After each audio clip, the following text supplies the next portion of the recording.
Hey Fruit Faces, Clary Berry here. I was just watching the Truther Girls Pizzagate video. It's obviously a pretty old video, but I hadn't seen it yet, and I'm only actually halfway through right now. I'm just like, wow, this is like, I want to share this video. I definitely think it's worthwhile. Pizzagate, I think, is one of those things that's really hard if you're not like really dedicated researcher. It's kind of hard to get into, and there's obviously a lot of misinformation, disinformation put out about it, so it's hard to kind of figure out. And somebody like Truther Girls, I'm not going to put like 100% trust in her and believe every single word she says, but I do trust that she does her research pretty well and is good at what she does. And so I just, like I say, it's a good enough video. I definitely would watch it, and I just think that I know that pedophilia and sex trafficking all over the world is a huge issue, and I have heard about politicians and the elite being part of this whole sex trafficking, child stealing, pedophilia ring thing for decades now. Long before my kids were even born, I've been hearing about this phenomenon. And obviously, as politicians, and they're like targets for rumors and conspiracies and things like that. But there's enough wrong out there in the world, and there's enough weird things going on. Again, like if you watch the Truther Girls video, it's like, I may not have all the answers. She doesn't have all the answers, but you can definitely tell that something's wrong. You know what I mean?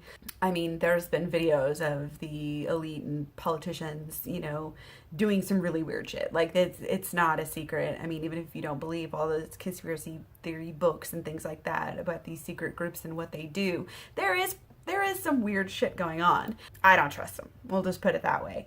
So to look at the WikiLeaks and to read the emails and to watch videos like this, it's very, very apparent that things are amiss. Things are wrong.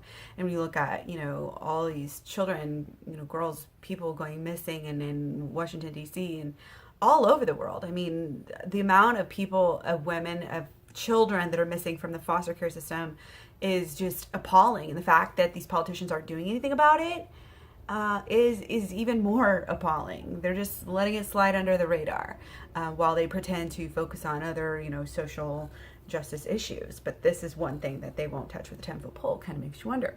So anyway, besides all of that, I had posted a link. I forget which one it was, honestly. Around election time, I was getting pretty political with a lot of my posts. My mom is a Hillary supporter, and so she saw a post that I had posted about Hillary possibly being connected to this Pizzagate idea. And she didn't like it. I don't think she read it. I don't think she even took time to really think about it or research it, obviously.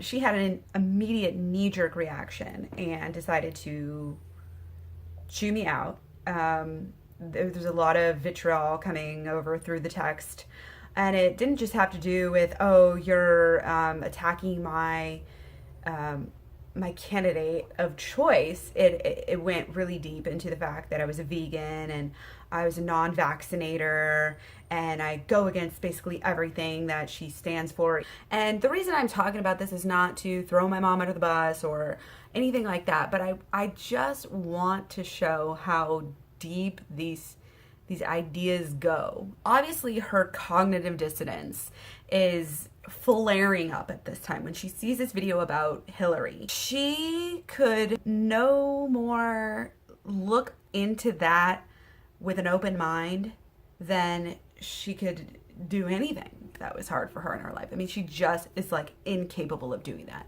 for whatever reason, because she believes that Hillary is the only choice. And she'll admit to me, and especially later afterwards, she would kind of admit that, well, Hillary wasn't my best choice. Like, she wasn't that great. She's not a great person, but she's like all that I had and everything like that. But she couldn't even comprehend it. And she automatically got so mad at me that she chewed me out. And like I said, threatened to take me off the will and everything like that, because I had posted this. I see this a lot, especially in dealing with things like vaccinations, because there's a lot of fear surrounding the issue. It becomes very personal, especially people like, let's say you have an immune compromised child. Your fear that your child could possibly contract, especially the instilled fear, because the instilled fear is very, very high. And there is risk in that situation. Not to say vaccination is always going to be your answer, but the more fear and uncertainty you have, the more likely you are to be closed-minded to any other possibilities and issues. And, the more confusion is just going to lead to the fear also in like a cycle type of a thing. If your fear of being wrong, I just want everybody to be really careful about what they're thinking and just be conscious. Like, if I could say anything about anything, it's just be conscious of what you're doing, what you're saying. When you have strong emotional knee-jerk reactions to things, those things are things that you need to be careful about. And I would say anytime you are angry or upset, you need to really think about why. Those things are signs to you. And a lot of times we tend to kind of just brush things like that off, and they bubble up, and they can really create lots of problems later on in our lives.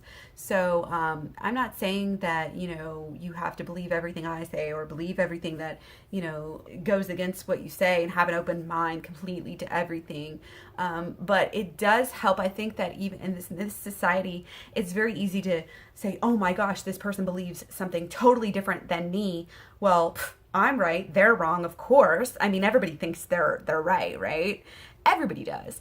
And it's very easy to just invalidate the other side and to say, oh, they don't know what they're talking about. And that is like the basis of what's wrong in our world. Not only because it's easy to dehumanize people and mistreat them and discriminate against them whenever you do that to them, but also because it doesn't help you learn and grow as a person. Let's say you are right about whatever it is that is of issue. Well, guess what?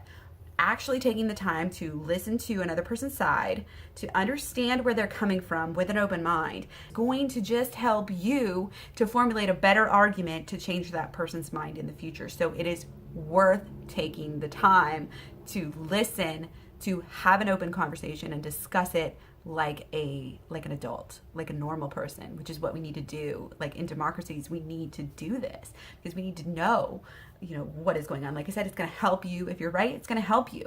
And I think what people are afraid of is looking into it in case they're wrong, because they're worried that they're going to look foolish. They're worried they're going to be proven wrong and maybe actually be forced to consider changing their ways and changing their lives, admitting they were wrong. And they, of course, it's not always a fun experience for people. They don't want to do that. So they're just going to block it off.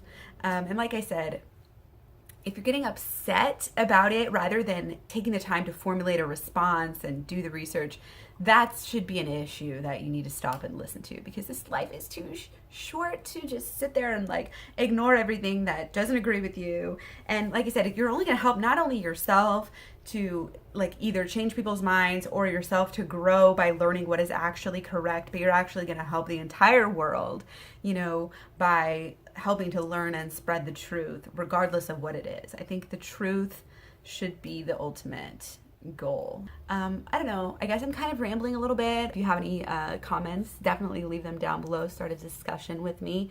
And maybe I'll continue this topic a little bit later, because I definitely think it's funny. We do these memos. It's kind of like a very short little just response reaction paper for the different things we talk about in anthropology class. Talked about that class a couple times. Love anthropology. I think it should be taught in high school. But so we're doing all these responses, and it's like every single time my paper comes down to the fact that we need to talk, we need to educate people, we need to learn more with an open mind, and we need to share what we're learning. And that is one of the basic things that we can do and that we are allowed to do in a democracy. To a certain extent, they're trying to keep us from doing that, because any politician, any group of, the state in the world, pretty much, not all of them, but the vast majority of the governments throughout history have wanted to, at least in some way, limit the knowledge of the people so that they can remain in control. And just because we're in a democracy doesn't mean that people in power are still not trying to limit the amount of things that we know. in order to keep their power stronger. So just keep that in mind and realize that people with opposing ideas aren't opposing you. They're just opposing your idea. So don't take it personally. Don't get all wrapped up in it emotionally. Just realize that true intelligence is knowing that you can be wrong, knowing that the information that is available out in this world is just so great that nobody knows everything, and it's basic human, nature to be wrong. And the smartest people are the ones that are able to admit that and learn from it and move on towards the truth. Like I said, nobody's going to have the ultimate truth. It just doesn't. For humans, it doesn't really exist. So just always having that goal of moving at least towards the truth is the best that we can do. So thanks for listening to my rant. Talk to you guys soon. Let me know if you have any questions, comments. You can ask me anonymous questions on Tumblr. I'm also on Facebook, Snapchat, Instagram, Pinterest, everywhere else. Everything's Claryberry except for Snapchat. I am Miss MISSB, the letter B, and face, Miss B Face. So yeah, thanks for watching. Take care. Talk to you later.